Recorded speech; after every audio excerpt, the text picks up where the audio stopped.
Kai sat still, on a stone bench, watching everything move like a slow-motion movie. In her mind, there was only one question. So what? She didn't feel happy. She didn't feel relieved. She just felt empty, because for the past 7 days, she had prepared for death as if it were certain. Now, when she didn't die, she didn't know what to live for. She received a text message from her mother. "It's okay, right? Go home. Mom cooked." But Kai didn't answer.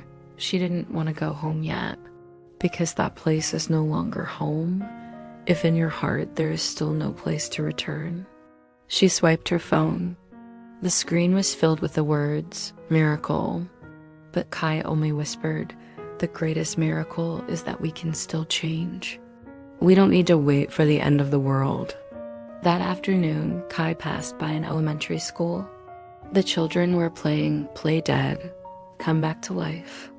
Laughing loudly, she suddenly realized they also knew how to play dead. Adults were dying, but still thought they were alive. She sat down, wrote a few lines in her notebook. "I am alive, but I don't want to live the same way anymore. I will choose again. One thing at a time. Choose again the way you look. Choose again the way you love. Choose again the silence." That night, instead of sleeping, she opened the map. She chose a small town on the edge of the woods. No one she knew, no car horns, no deadlines. Only one new person was waiting for her there, herself.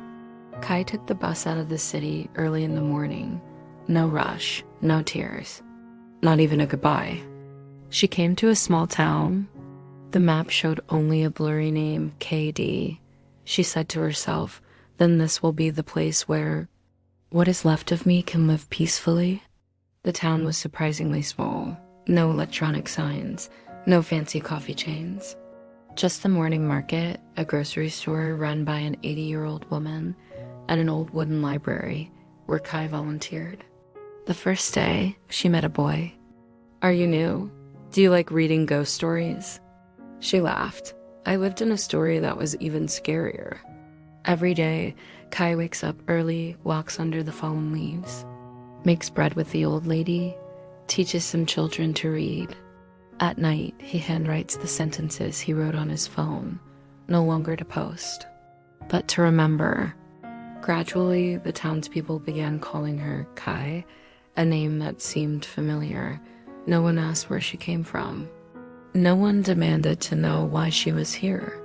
And for the first time in years, she felt, I am present without needing to explain. One evening, she received the news. They found out that the planet was still spinning backwards. The risk was not over, but this time, no one panicked.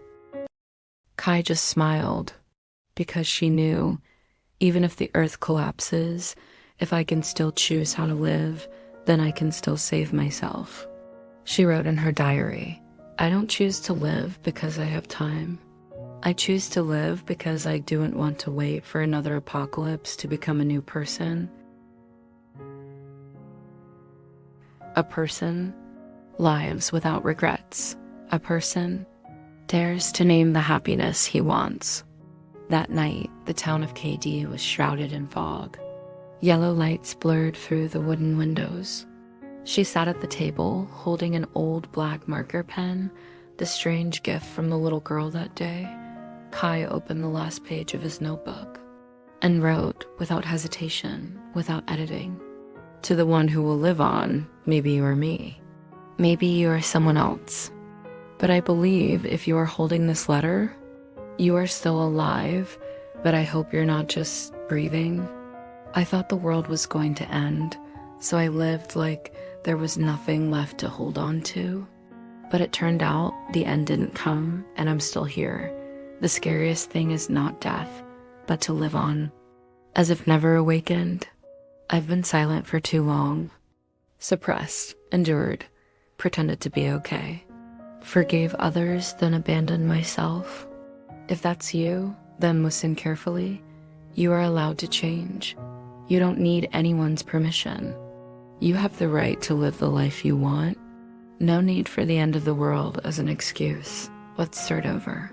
From an early morning. From a hot cup of tea. From a name you call yourself with tenderness. Say it. Write it, sing it, or just breathe it out, honestly.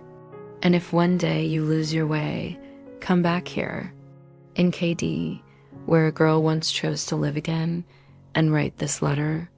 To you, dear, the old man has chosen to live differently. Kai folded the letter, tied it with a thin red thread, placed it in a small wooden box, unlocked, then go to sleep. No more dreaming. No more panic. No more waiting for another doomsday.